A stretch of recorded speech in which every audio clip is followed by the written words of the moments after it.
Hebu chekini ati hizi bike zote ziko hapa kwa yard, si ati zinauzwa.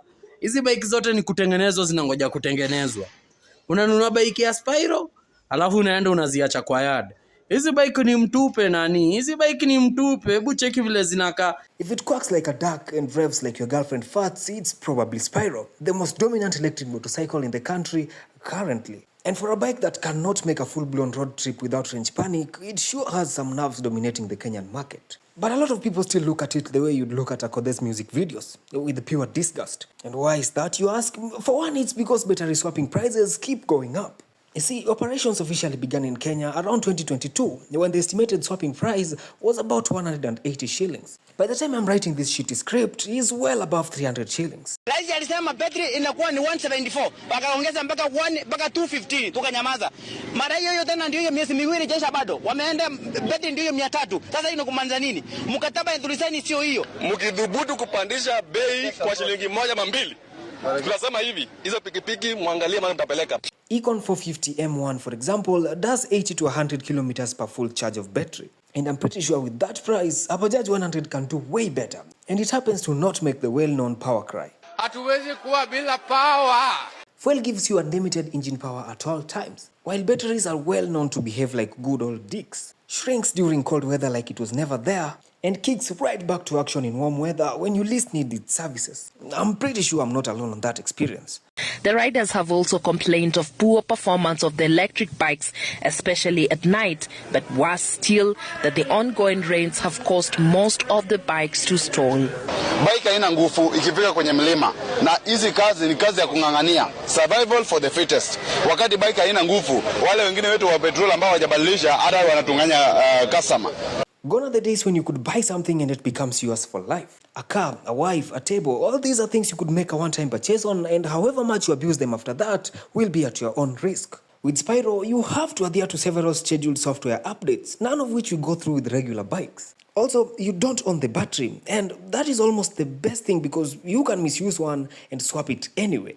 You might own the bike though, and owning that by itself without the battery is as beneficial as MPs during finance bill voting. All you have to do is walk right beside it while holding the handlebars. However, a battery being Spiro's property means that you have to periodically listen access to it through a subscription. Even petrol is not that mean. And if you happen to two-term your way out of that subscription, remember that missing swaps can lead to service suspension. So the next time you visit a service station, remember to carry explanations as well. What brings you to a service station? Good question. See, they have this thing called remote disabling, and that is exactly what it sounds like. And while at that mischief, be very careful not to have your entire data deleted. That is a different story. So guys, leo na address hawa watu wa Spiro. Kuna jamaa amenitext akaniambia Spiro indudhi ya stima ukigonjeka in 1 week more than 5 days ama upate accident, unajua huwezi enda kazi. So ukishagonjeka after 5 days they automatically switch off your data ama delete your data from their systems. Kumaanisha nini? Ukipona ama ukishatengeneza bike ukitaka kurudi mboka huwezi access battery, battery itakuwa imedrain, imesha moto.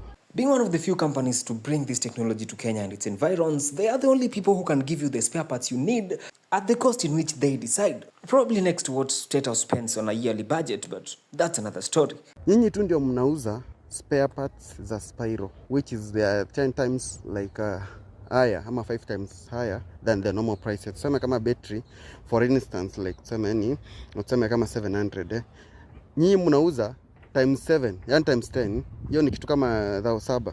Na nyinyi tu ndio mko nazo. Kumaanisha mtu akitaka kitu yote spare bike ama kitu yake bike imeharibu, lazima kujie kwa duka zenu. Na ndio maana nilikuwa nasikia hizi vitu pia zinapotea tu screen to dashboard kwa hizo bikes mpya zenu, hizo Spiro hivi. Nasikia mtu anasema ati hapana, hiyo ni kampuni tu inaiba. Nyinyi tu ndio mnauza hizo vitu. Is that true, you guys? And so, if you happen to own Spiro, 3 things are certain. Taxes, goons, and the fact that sooner or later, you will have to speak to a middle-aged dry-spelled lady on customer care who has absolutely nothing to lose. Key among their grievances, the electric bike riders are accusing Spiro Kenya of poor customer care services and disregarding their concerns. Otherwise, electric nduthis remain one of the most efficient forms of transport. That is, as long as you stay in one area code or online transport remains a thing. It's a good thing that sooner or later, more charging stations will pop up and spare parts will be more accessible. And I'll still maintain my internal combustion engine. Thanks for watching.